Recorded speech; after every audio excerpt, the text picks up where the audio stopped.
Puji nama Tuhan, selamat pagi Bapak Ibu Saudara yang terkasih dalam Tuhan Yesus Kristus. Senang berjumpa dengan Bapak Ibu Saudara dimanapun berada. Selamat datang dan selamat beribadah bersama dengan Galilea Community of Christ. Mari sama-sama kita bersuka cita hari ini, sebab kita merasakan kebaikan Tuhan yang tidak pernah habis-habisnya di dalam hidup setiap kita. Yang bersuka cita boleh berikan tepuk tangan yang meriah buat Tuhan Yesus kita. Haleluya.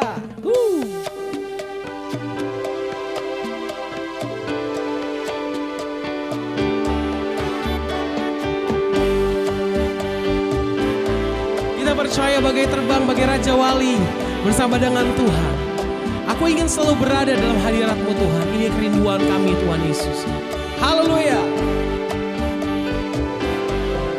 Aku ingin selalu berada di hadirat-Mu. Aku ingin selalu berlindung dalam naungan-Mu. Bawa ke sayap-Mu, Kau bawaku terbang tinggi, melintasi langit biru, bagaikan Raja Wali. Sekali lagi sama-sama katakan, aku ingin selalu berada di hadirat-Mu. Aku ingin selalu berlindung dalam naungan-Mu. Dibawa ke sayap-Mu, Kau bawaku terbang tinggi, melintasi langit biru, bagaikan Raja Wali. Bagai Raja Wali, bagai Raja Wali, melintasi gunung tinggi, bagai Raja Wali, melintasi badai hidup. Dibawa ke bak sayap-Mu, Kau bawaku terbang tinggi, melintasi langit biru, bagaikan Raja Wali. Aku ingin selalu berada di hadirat-Mu. Aku ingin selalu berlindung dalam naungan-Mu.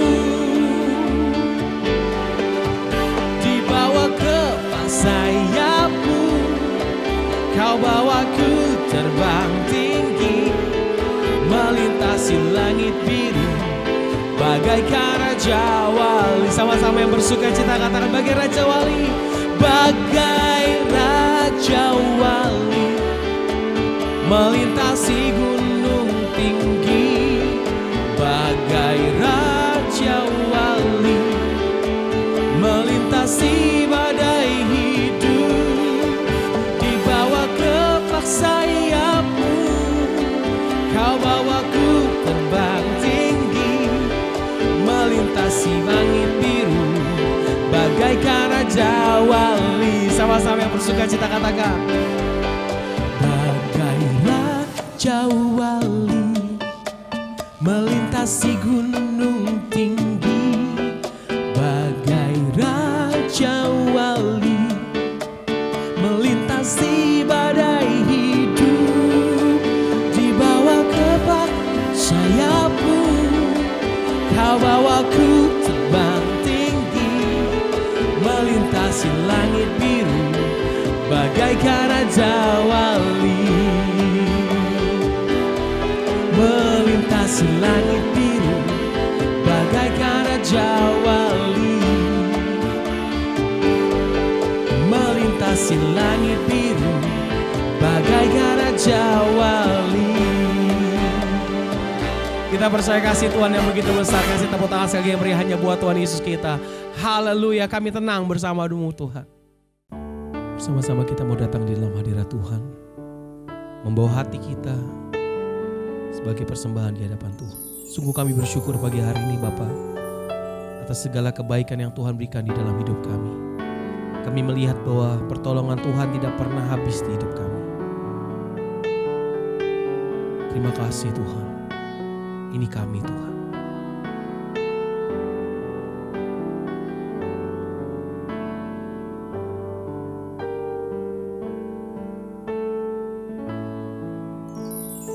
Beriku hati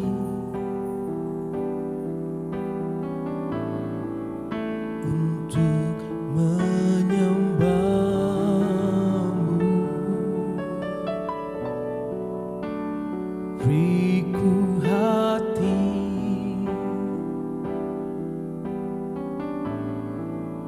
untuk mengasihi-Mu.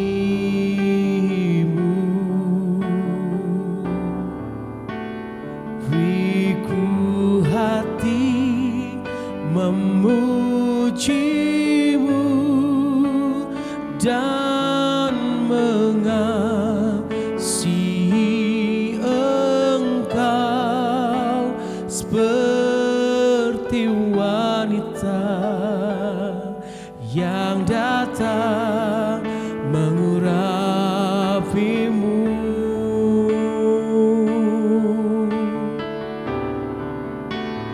Beriku hati memuji-Mu dan mengasihi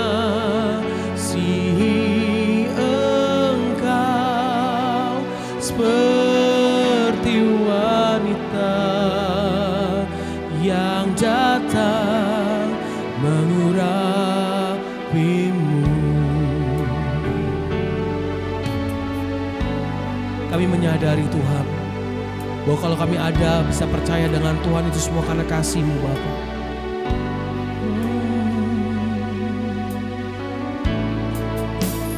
Beriku hati untuk menyembah-Mu, untuk menyembah-Mu. Beriku hati untuk mengasihi-Mu Tuhan, untuk mengasihi-Mu lebih dari apapun Tuhan Yesus. Beriku hati memuji-Mu dan mengasihi Engkau seperti wanita yang datang mengurapi-Mu. Oh, beriku hati memuji-Mu dan mengasihi Engkau seperti wanita yang datang mengurapi-Mu. Mari bersungguh lagi kita bawa hati kita sekali lagi sama Tuhan. Beriku hati untuk boleh menyembah Tuhan, untuk menyembah. Berikan kami hati untuk boleh mengasihi-Mu selalu Tuhan. Beriku hati untuk mengasihi-Mu. Beriku hati dan beriku hati memuji-Mu dan mengasihi Engkau seperti wanita yang datang mengurapi-Mu. Beriku hati memuji-Mu, beriku hati memuji-Mu dan mengasihi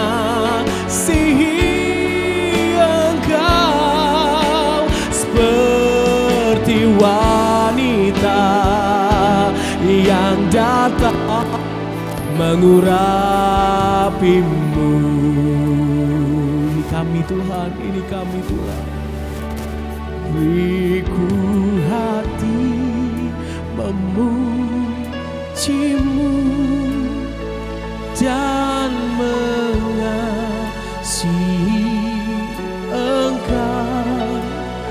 seperti wanita, dengan kerendahan hati kami yang datang mengurapimu. Berikan kami hati seperti-Mu Tuhan. Beriku hati memuji-Mu dan mengasihi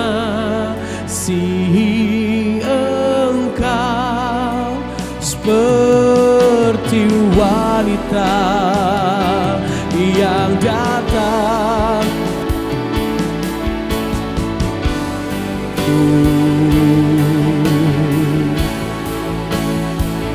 Ini hati kami Tuhan, inilah sembah kami kepadamu Tuhan. Kami berikan segalanya hanya bagi-Mu, hanyalah untuk-Mu Tuhan. Haleluya.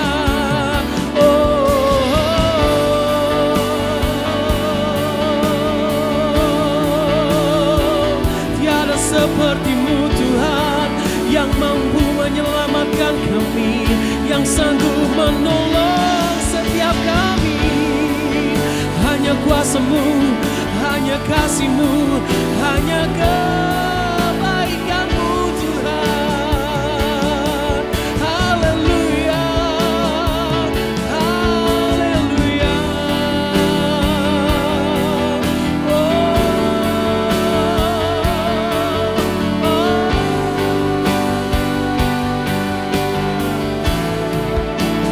Beriku hati memuji-Mu dan mengasihi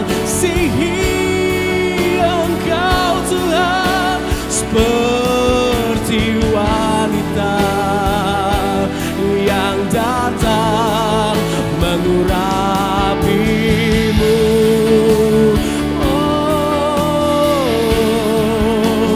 Beriku hati memuji-Mu dan mengasihi Engkau seperti wanita yang datang mengurapi-Mu.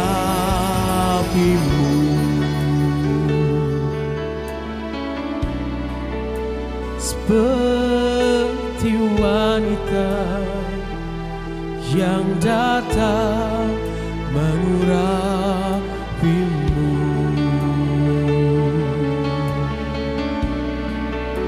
Seperti wanita yang datang mengurapi-Mu.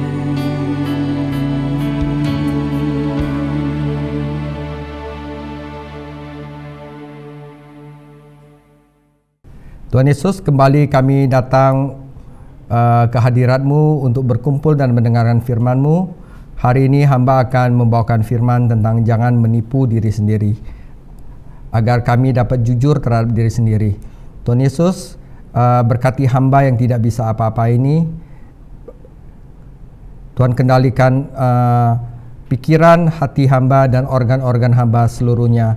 Dan juga Tuhan Yesus, lembutkanlah hati jemaat-Mu di sini agar firman yang disampaikan dapat berbuah dan berakar serta menghasilkan buah lebih banyak lagi untuk kemuliaan nama-Mu. Terima kasih Tuhan Yesus, dalam nama-Mu hamba berdoa. Amin. Shalom saudara.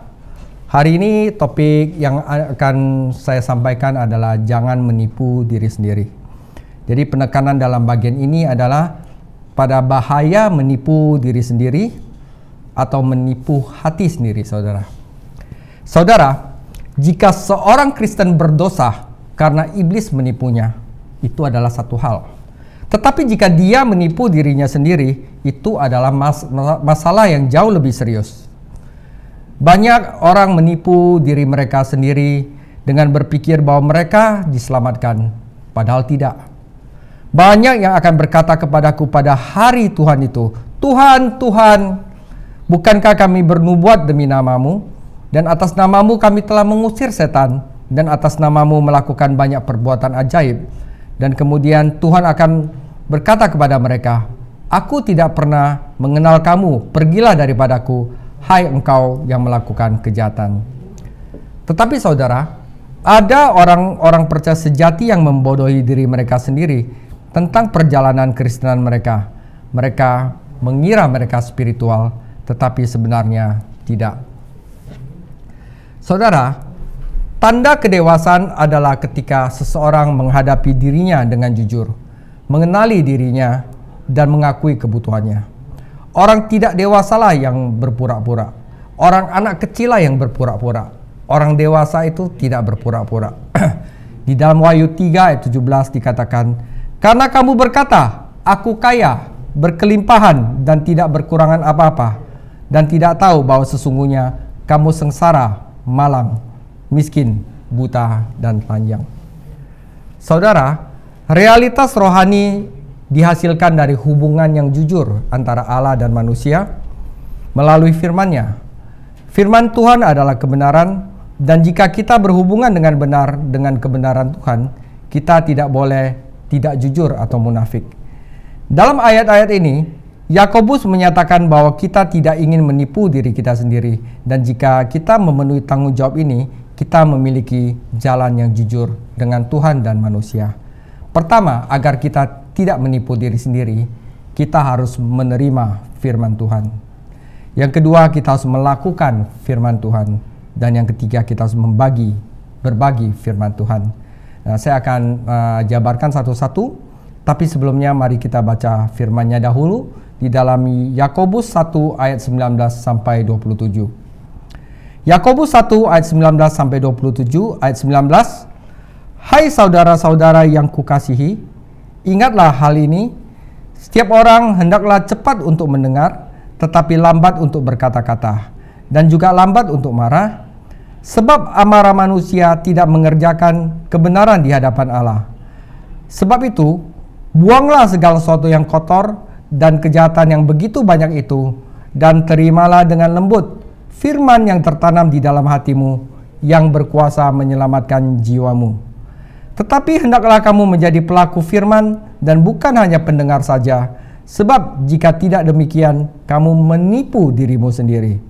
Sebab jika seorang hanya mendengar firman saja dan tidak melakukannya, ia adalah seumpama seorang yang sedang mengamati mukanya yang sebenarnya di depan cermin. Baru saja ia memandang dirinya, ia sudah pergi dan ia lupa bagaimana rupanya. Tetapi barang siapa meneliti hukum yang sempurna, yaitu hukum yang memerdekakan orang, dan ia bertekun di dalamnya, jadi bukan hanya untuk mendengar untuk melupakan, tetapi sungguh-sungguh melakukannya, ia akan berbahagia oleh perbuatannya. Ayat 26, jika ada seorang menganggap dirinya beribadah, tetapi tidak mengekang lidahnya, ia menipu dirinya sendiri, maka sia-sialah ibadahnya. Ibadah yang murni dan yang tak bercacat di hadapan Allah Bapa kita ialah mengunjungi yatim piatu dan janda-janda dalam kesusahan mereka, dan menjaga dirinya supaya tidak dicemarkan oleh dunia. Saudara, dalam hal yang pertama adalah menerima firman Tuhan. Yakobus menyebut firman Allah sebagai firman yang tertanam, yang berarti firman yang telah ditanamkan, dan meminjam dari perumpamaan Tuhan Yesus tentang penabur. Dia membandingkan firman Allah dengan benih dan hati manusia dengan tanah. Dalam perumpamannya, Yesus menggambarkan 4 jenis hati. Pertama adalah hati yang keras, yaitu hati yang tidak mengerti dan menerima firman Tuhan, karena itu tidak menghasilkan buah. Hati yang dangkal, yang sangat emosional, tetapi tidak memiliki kedalaman dan tidak menghasilkan buah.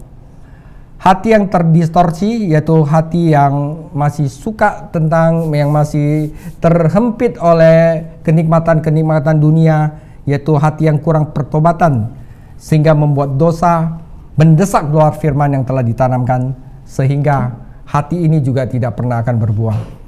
Dan hati yang diinginkan oleh Tuhan Yesus adalah hati yang menerima firman, yang membiarkannya berakar dan menghasilkan panen buah. Jadi di sini firman yang ditanamkan adalah firman yang diterima oleh hati.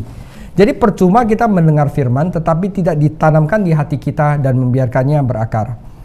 Jadi saudara, ujian akhir dari keselamatan kita adalah buah saudara. Jadi setelah kita diselamatkan, fokus kita harus adalah buah. Itu berarti apa saudara? Perubahan karakter, perubahan hidup, kedewasaan rohani, dan pelayanan kepada orang lain dalam kemuliaan Allah.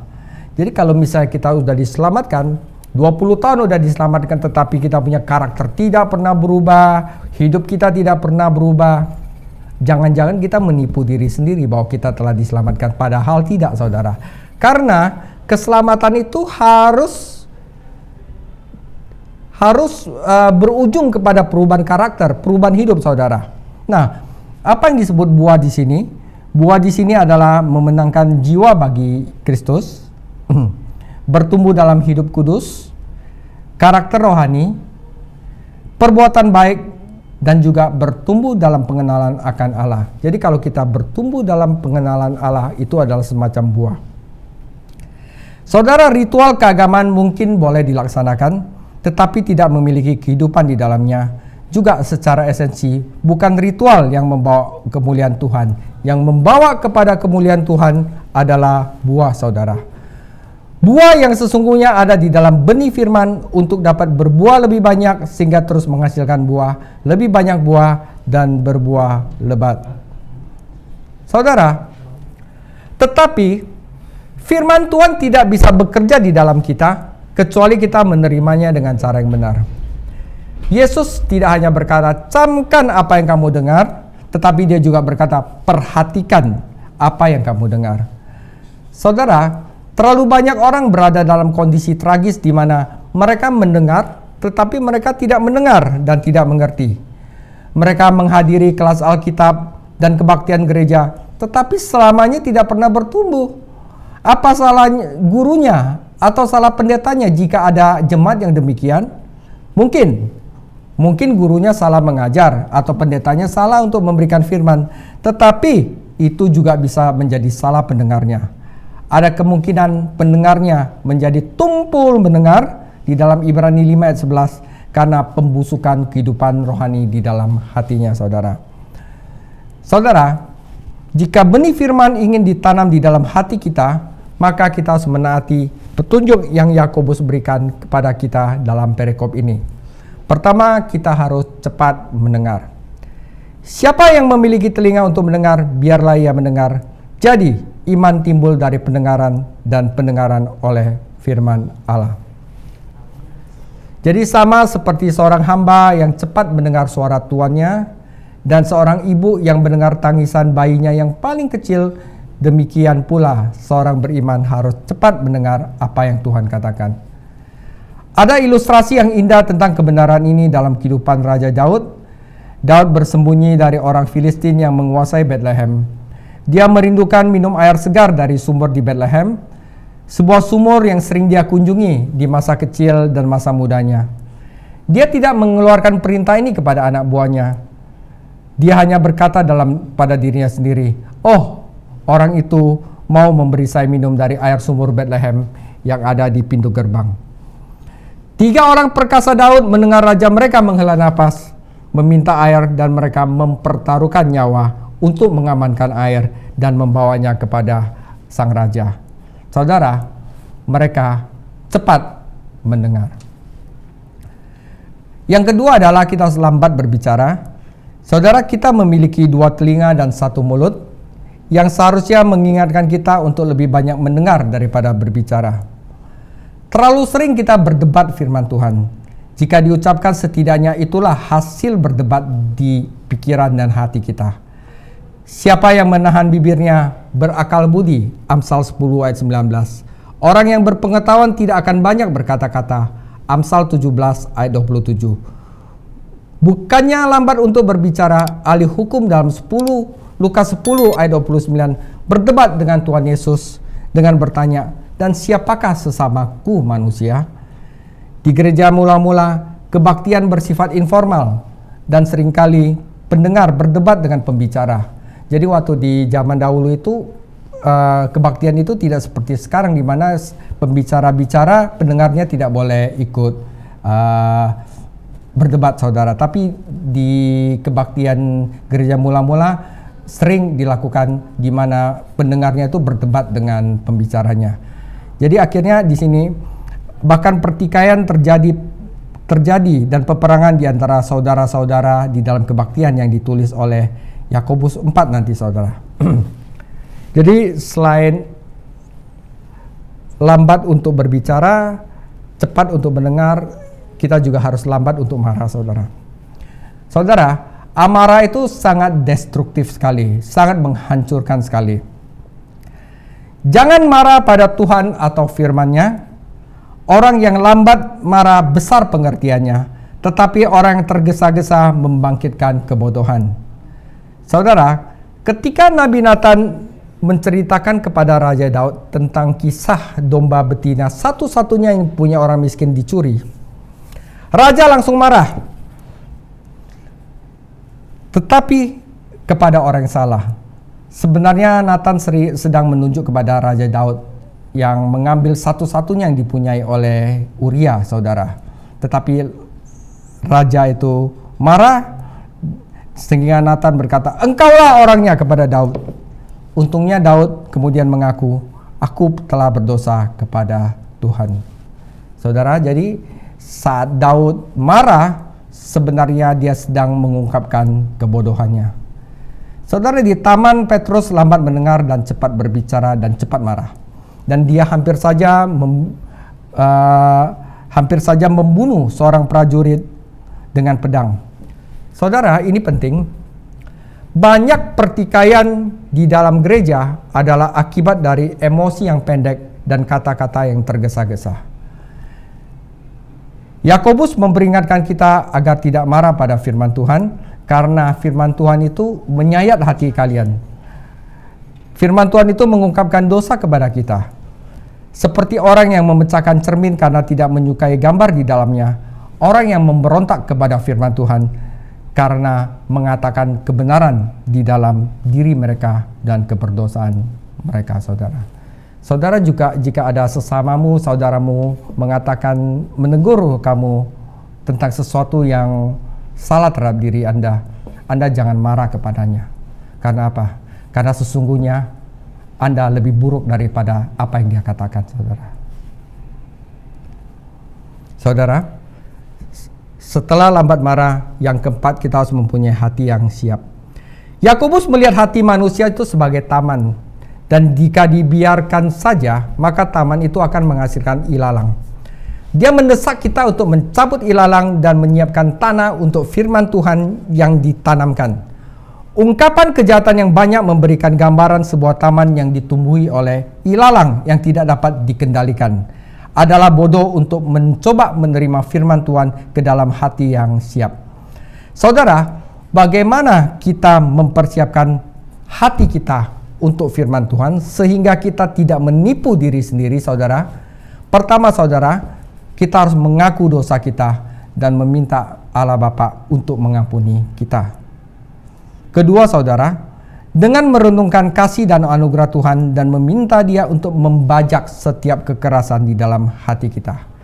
Yeremia 4 ayat 3, sebab beginilah firman Tuhan kepada orang Yehuda dan kepada penduduk Yerusalem, bukalah bagimu tanah baru dan janganlah menabur di tempat duri yang tumbuh. Terakhir, kita harus memiliki sikap lemah lembut. Kelemah lembutan adalah kebalikan dari murka dalam Yakobus 1 ayat 19-20. Ketika Anda menerima firman dengan kelemah lembutan, Anda menerimanya, tidak membatahnya dan menghormatinya sebagai firman Allah, dan Anda juga tidak mencoba untuk memelintirnya sesuai dengan pemikiran Anda, saudara. Jika kita tidak menerima firman yang ditanamkan, saudara, maka kita menipu diri sendiri. Umat Kristiani yang suka memperdebatkan berbagai sudut pandang mungkin hanya membodohi diri sendiri. Mereka berpikir bahwa diskusi mereka mendorong pertumbuhan spiritual, padahal kemungkinan mereka hanya menanam rumput liar.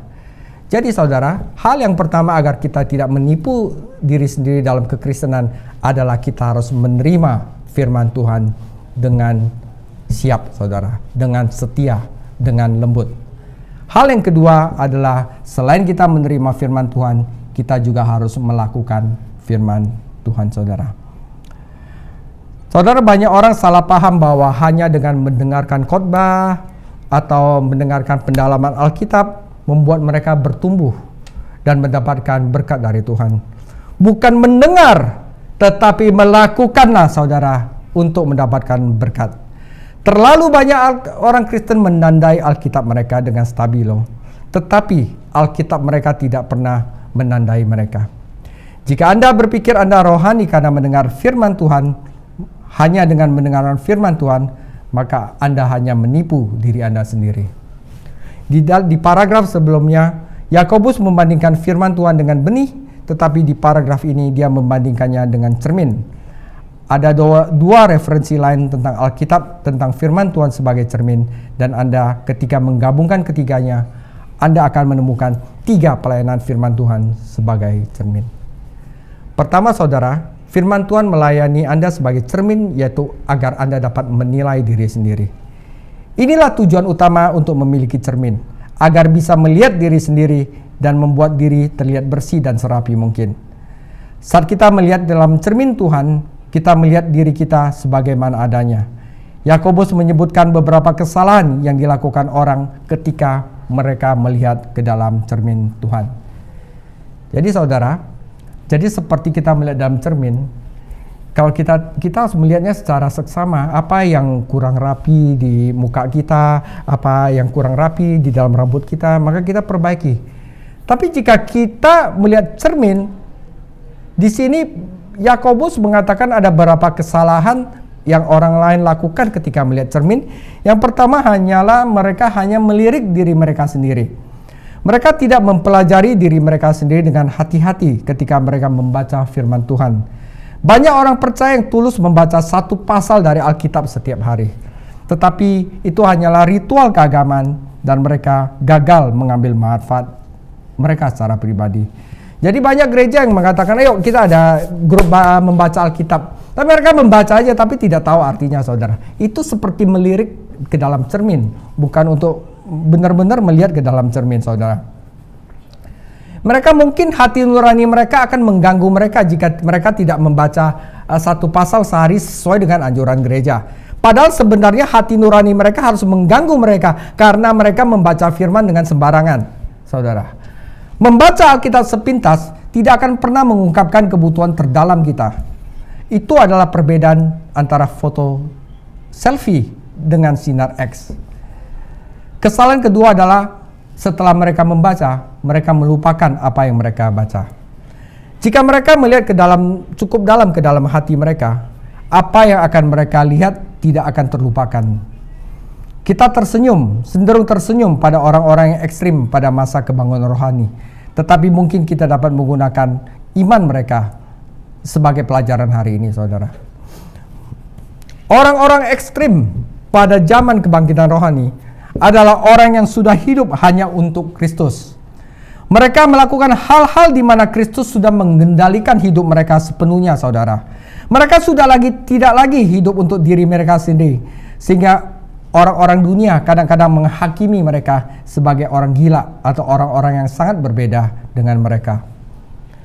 Sebelum kita menyerahkan orang-orang yang ekstrim ini kepada dokter psikologis, ingatlah bagaimana orang-orang kudus dalam Alkitab menanggapi pengetahuan sejati tentang hati mereka. Saudara, Yesaya menangis, "Celakalah aku karena aku orang berdosa dan akan binasa." Petrus menangis, "Enyalah daripadaku, hai aku ini orang berdosa ya Tuhan." Ayub adalah orang yang paling saleh di zamannya, namun dia mengaku, "Aku membenci diriku sendiri dan duduk dalam debu dan abu." Saudara, saat kita melihat ke dalam cermin Tuhan dan saat kita menemukan bahwa kita tidak layak di hadapan Tuhan, sebenarnya saat itulah engkau telah menemukan kebenaran, saudara. Itulah sebabnya para orang kudus dalam Alkitab setelah benar-benar melihat diri sendiri mengatakan hal itu kepada Tuhan. Dan kesalahan nomor 3 adalah mereka gagal menaati apa yang firman katakan untuk mereka lakukan. Mereka berpikir bahwa mendengar sama dengan melakukan. Padahal tidak. Kita orang Kristen senang mengganti membaca dengan melakukan, bahkan berbicara dengan melakukan. Kadang-kadang kita mengadakan pertemuan penginjilan dan atau misi tanpa henti tentang topik tentang pertumbuhan gereja dan berpikir kita telah membuat kemajuan. Meskipun tentu saja tidak yang salah dengan pelayanan misi itu berdosa jika pengganti Anda melakukan firman Tuhan untuk diri Anda sendiri terlebih dahulu. Saudara, jika kita ingin menggunakan cermin Tuhan secara menguntungkan, maka kita harus melihatnya dengan hati-hati dan niat yang serius. Tidak ada pandangan yang sekilas yang bisa dilakukan. Kita harus memeriksa hati dan hidup kita dalam terang firman Tuhan. Ini membutuhkan waktu, perhatian, dan pengabdian yang tulus. 5 menit hanya membaca bersama Tuhan tidak akan pernah menyelesaikan pemeriksaan rohani yang mendalam. Saudara, saya akan berikan suatu ilustrasi. Saudara, dulu saya pernah beruntung memiliki satu dokter keluarga yang memberikan nasihat yang baik kepada saya selama bertahun-tahun, yaitu saat saya mengalami masalah gizi, soalnya masalah nutrisi. Jadi saya harus berkonsultasi kepada dokter untuk memenuhi sebenarnya gizi saya itu yang sebaiknya bagaimana. Dan saya berhutang banyak kepada mereka. Masing-masing dari mereka memiliki 2 kualitas yang saya hargai. Yang pertama, mereka menghabiskan waktu bersama saya dan tidak terburu-buru, saudara. Ya, saya pernah ke satu dokter gizi di mana barusan setengah jam itu dia bilang, ya, Mas, ini sudah setengah jam ya, udah waktunya selesai kita. Saya bilang, ya kalau misalnya Anda membutuhkan waktu lagi, saya akan membayarnya lebih. Tetapi saya paling tidak, saya udah tahu dokter itu tidak tulus untuk saya gitu loh. Dia hanya tentang materi saja. Nah, beda sama dokter yang keluarga yang mereka menghabiskan waktu bersama saya dan tidak terburu-buru, dan mereka selalu mengatakan yang sebenarnya kepada saya. Nah, dengan cara yang sama, saudara, Yesus Kristus, Tabib Agung, saat memeriksa kita, dia menggunakan firman-Nya dan dia juga ingin kita memberikan waktu yang cukup kepadanya untuk melakukan pekerjaan yang baik itu. Salah satu alasan mengapa kita melirik firman daripada menatap firman Tuhan dan mempelajari dengan cermat adalah sebenarnya karena kita takut apa yang mungkin kita lihat di dalam Alkitab, saudara. Setelah kita melihat diri sendiri, kita harus mengingat siapa diri kita dan apa yang Tuhan katakan, dan kita harus melakukan firman. Berkat datang dalam melakukan, bukan dalam membaca firman. Orang ini diberkati dalam perbuatannya. Di dalam Yakobus 1 ayat 25, penekanan dalam Yakobus adalah pada penerapan firman, dan kita harus melanjutkan setelah membaca firman. Saudara, mengapa Yakobus menyebut firman Allah adalah hukum sempurna yang memerdekakan? Saudara, perhatikan baik-baik. Karena ketika kita menaatinya, Tuhan Yesus akan memerdekakan kita. Karena itu, di dalam Mazmur 119:45, dan aku akan berjalan dalam kemerdekaan karena aku mencari tita-titamu. Setiap orang yang berbuat dosa adalah hamba dosa. Tetapi di dalam Yohanes 3 ayat 31-32, jika kamu tetap di dalam firman-Ku dan kamu adalah benar-benar murid-Ku, dan kamu akan mengetahui kebenaran, dan kebenaran itu akan memerdekakan kamu. Saudara, selain melakukan firman Tuhan sebagai cermin, sebagai untuk mengingatkan kita untuk menilai diri kita sendiri, hal yang kedua adalah untuk pemulihan. Jadi firman Tuhan itu tidak hanya untuk menghakimi, untuk menilai, mengungkapkan keberdosaan diri kita, tetapi firman Tuhan juga untuk memulihkan kita, saudara.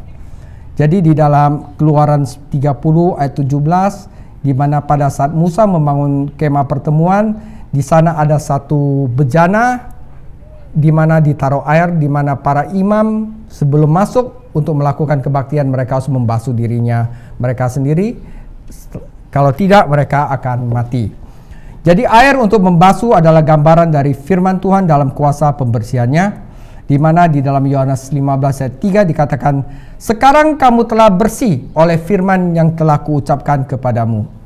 Gereja dikuduskan dan dibersihkan oleh permandian air oleh firman, Efesus 5 ayat 26. Ketika orang berdosa percaya kepada Kristus, dia dibasuh bersih untuk selama-lamanya.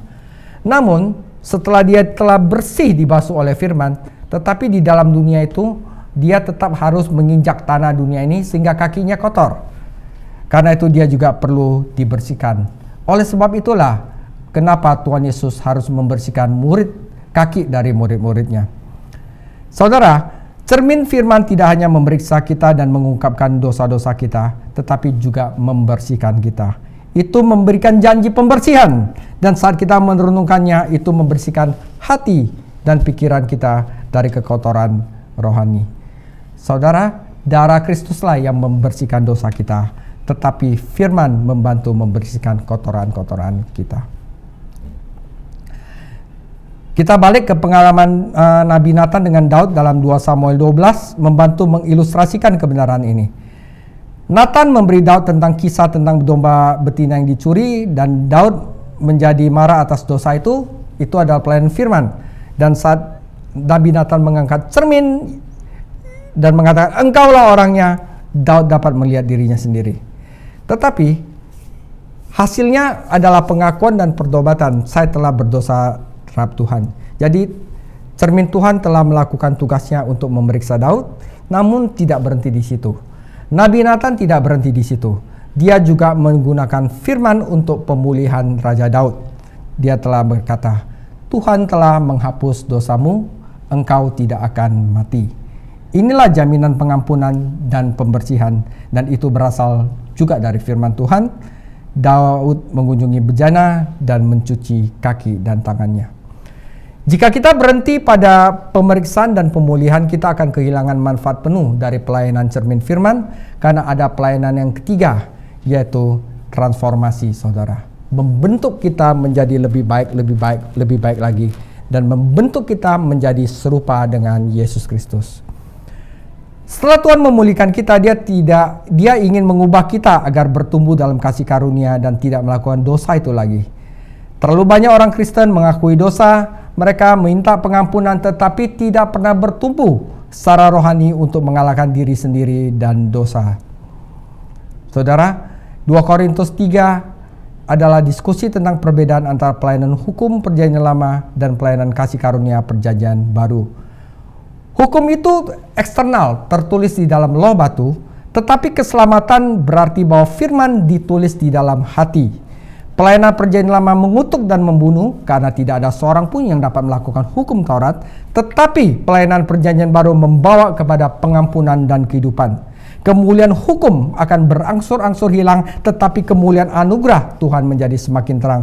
Hukum itu sementara, tetapi perjanjian anugerah yang baru itu kekal. Saudara, saya beri contoh lagi, ilustrasi Paulus tentang kebenaran ini adalah Musa dengan kerudungnya, saudara. Ketika Musa turun dari gunung tempat dia bertemu dengan Tuhan, wajahnya bersinar. Dia tidak ingin orang Israel melihat kemuliaan itu memudar, jadi dia memakai cadar untuk menyembunyikannya. Ketika dia kembali ke gunung, dia melepas cadar itu. Saudara, untuk orang perjanjian baru itu berbeda. Ketika Yesus mati, tabir di bait suci robek dari atas ke bawah. Tabir itu adalah pemisahan antara manusia dan Tuhan yang telah disingkirkan. Nabi perjanjian lama seperti Musa menggunakan cadar untuk menyembunyikan memudarnya kemuliaan, tetapi orang percaya perjanjian baru memiliki wajah yang tidak tertutup dan kemuliaan yang semakin besar. Anda dapat menjelaskan 2 Korintus 3:18 dengan cara ini. Ketika orang percaya melihat ke dalam firman Allah, dia melihat anak Allah, yaitu Yesus Kristus. Dan ketika itu juga dia diubah oleh Roh Kudus untuk berbagi dalam kemuliaan Allah. Kata dalam bahasa Yunani memberikan kita kata metamorfo, dan dalam bahasa Inggris adalah metamorfosis.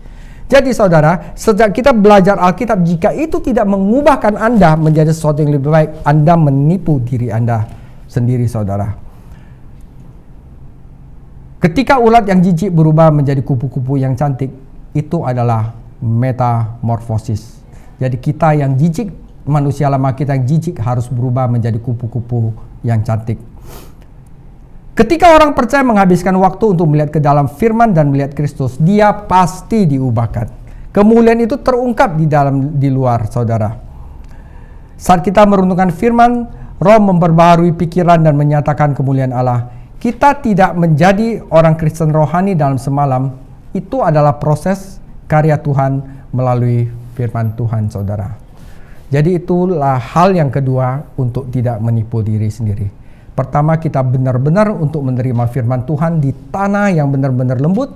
Yang kedua, kita melakukan firman Tuhan. Dan yang ketiga, untuk kita tidak menipu diri sendiri sebagai orang rohani adalah kita harus berbagi firman Tuhan. Dan dalam konteks ini adalah ibadah yang sejati.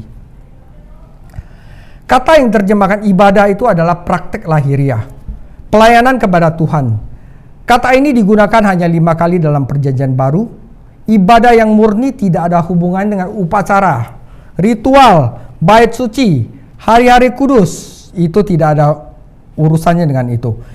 Ibadah yang sejati berarti berbagi firman Tuhan kepada orang lain melalui perkataan, pelayanan, dan pemisahan dari dunia.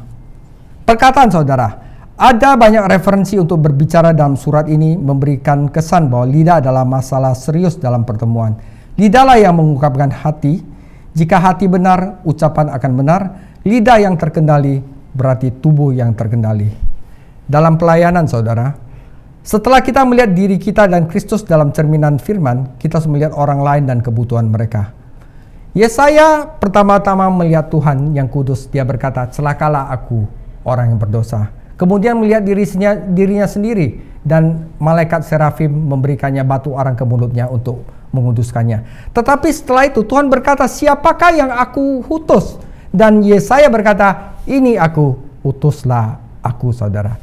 Jadi seseorang yang telah menerima firman Tuhan dan melakukan firman Tuhan, dia pasti melihat kebutuhan orang lain, saudara. Perkataan bukanlah pengganti perbuatan kasih. Tuhan tidak ingin membayar orang lain. Kita membayar orang lain untuk melayani sebagai pengganti pelayanan pribadi kita. Dan yang terakhir, saat kita membagikan firman, kita harus ada pemisahan dari dunia. Dengan dunia berarti masyarakat tanpa Tuhan, setan adalah penguasa dunia, dan yang terhilang adalah anak-anak dunia. Sebagai anak-anak Allah, kita berada dalam dunia secara jasmani, tetapi bukan di dalam dunia secara rohani. Kita diutus ke dunia untuk memenangkan orang lain bagi Kristus, dan hanya dengan mempertahankan keterpisahan kita dari dunia, barulah kita dapat bisa melayani orang lain, saudara. Dunia ingin melihat orang Kristen dan mulai menajiskannya. Pertama, orang Kristen bisa bersahabat dengan dunia, yang dapat menuntun kepada kecintaan kepada dunia. Jika tidak hati-hati, mereka akan menjadi serupa dengan dunia, dan akhirnya mereka akan dikutuk bersama dunia. Ini tidak berarti bahwa kita kehilangan keselamatan kita, tetapi jika kita menjadi sama dengan dunia, kita akan kehilangan semua tujuan hidup kita. Contohnya Lot. Pertama, dia memasang tendanya ke arah Sodom. Kemudian dia pindah ke Sodom. Tak lama kemudian Sodom pindah ke dalam diri dia, dan dia kehilangan kesaksiannya. Saat penghakiman terhadap Sodom dijatuhkan, dia diselamatkan karena malaikat membawa dia keluar dari Sodom. Tetapi Lot kehilangan segalanya. Beda dengan Abraham, orang percaya yang terpisah dari dunia, menjadi sahabat Allah yang memiliki pelayanan yang lebih besar daripada Lot. Orang Kristen tidak perlu terlibat dengan dunia untuk melakukan pelayanan kepada Tuhan. Yesus adalah orang yang tidak ternoda dan tidak berdosa sama sekali. Namun dia adalah sahabat pemungut cukai dan orang-orang sundal. Tetapi cara yang terbaik untuk melayani kebutuhan dunia adalah menjadi murni dari kekotoran dunia, saudara. Saudara, sebagai penutup, firman Tuhan di sini adalah hukum sempurna dan hukum yang memerdekakan. Orang Kristen yang dewasa rohani tidak hanya sabar dalam menghadapi ujian dan pencobaan, tetapi orang yang melakukan firman Tuhan, yang menerima firman Tuhan, yang melakukan firman Tuhan, dan berbagi firman Tuhan. Orang yang belum dewasa berbicara tentang apa yang mau dia percayai, tetapi orang Kristen dewasa menghidupi imannya dengan melakukan firman Tuhan. Mendengar firman Tuhan dan berbicara tentang firman Tuhan tidak akan pernah bisa menggantikan melakukan firman Tuhan.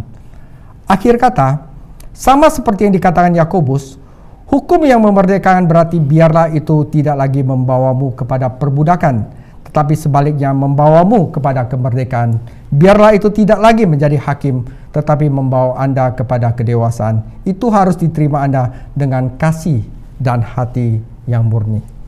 Sehingga apa? Sehingga kita bisa menjalani kehidupan di dunia ini dengan jujur dan saleh dan tidak dengan menipu diri sendiri.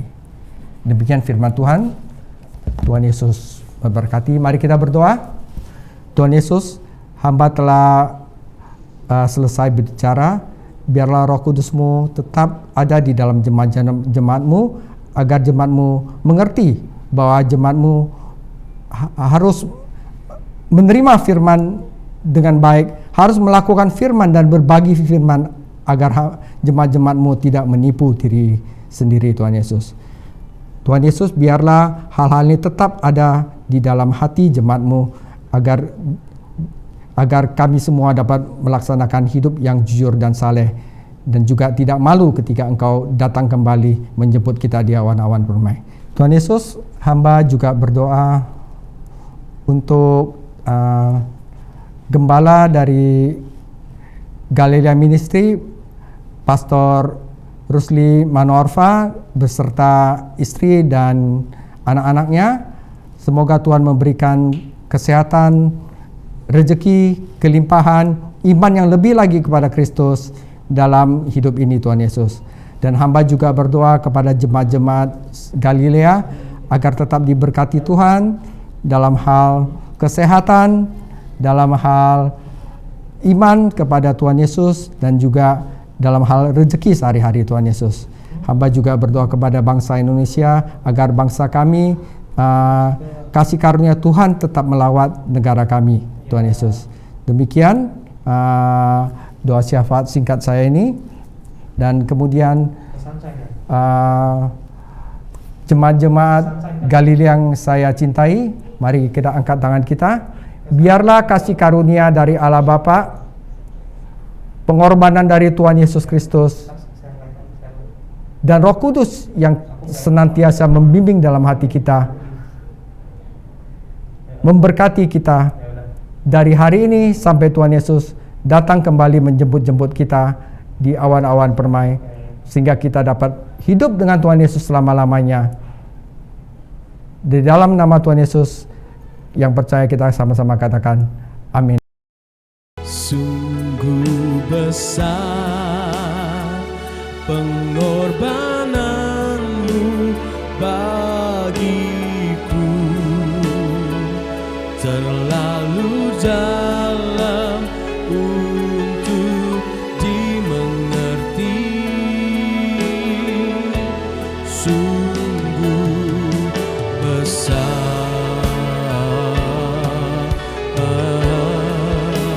sungguh indah yang kau pikirkan tentangku, tak terselami bagiku. Sungguh indah, sungguh indah, sungguh indah. Ibadah kita telah selesai, sampai berjumpa kembali. Tuhan Yesus memberkati setiap kita dan salam sehat. God bless you.